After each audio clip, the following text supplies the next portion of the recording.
Teddy. Aww, look at those little teddy bears. They're so adorable and there's nothing scary about them at all. Ah, yeah.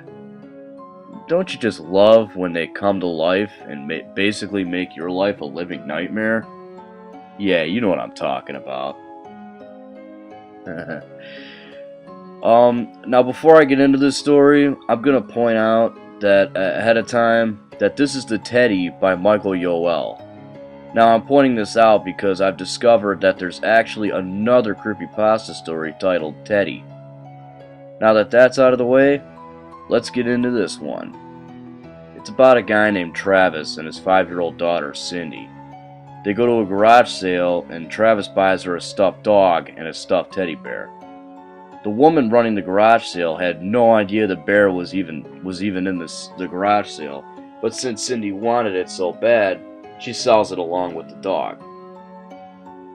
This is basically where the story gets interesting, and a lot of scary things start to happen. Our first clue is when Cindy's playing with her new stuffed animals and says that Teddy wants to sniff Travis's hand, much like animals do. And when Travis touches its nose, it's cold and wet, like an actual living, breathing animal. Whoa. And that's not the only thing. Later on, Travis starts hearing weird noises at night and starts to notice weird things happening in the house. Most of the time, it's just the teddy bear in weird places, and he thinks it's Cindy, who, of course, blames it on the teddy bear. Typical stuff, and it makes it more, well, believable. Well, one day her stuffed dog ends up missing, and when Travis asks her about it, she says that Teddy ate it. No joke! Now, shit's getting real.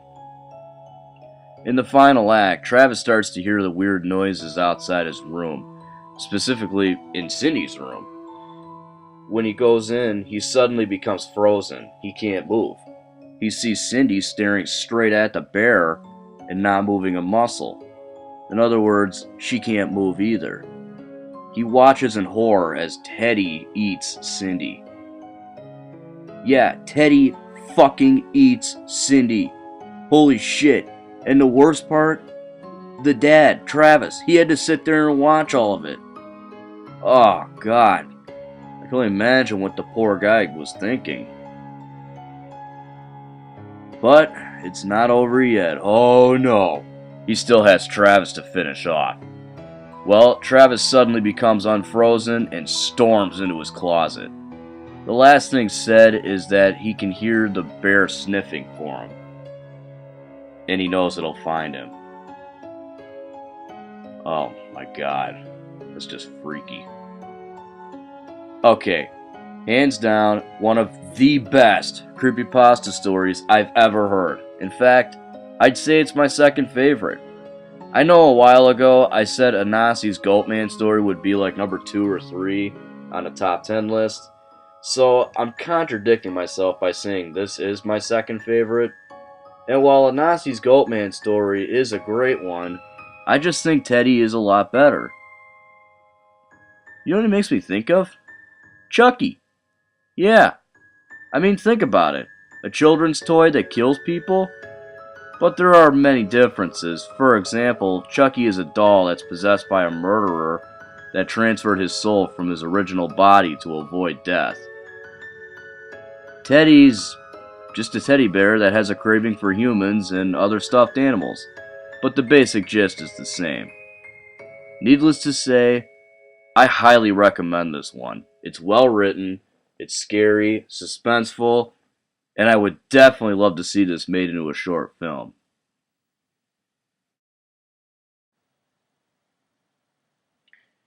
Every time I think about it, I'm stunned. I mean, like,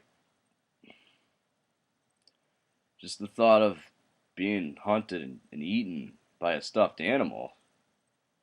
Some pretty scared shit. Oh, to me it is anyway.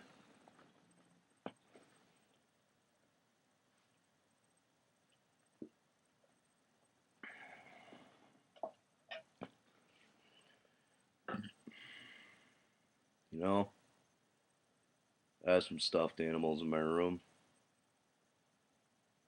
Not once have they tried to hunt me.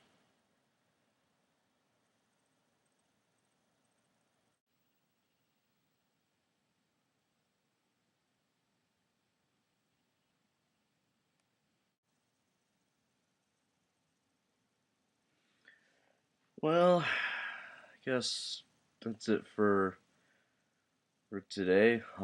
Tune in tomorrow for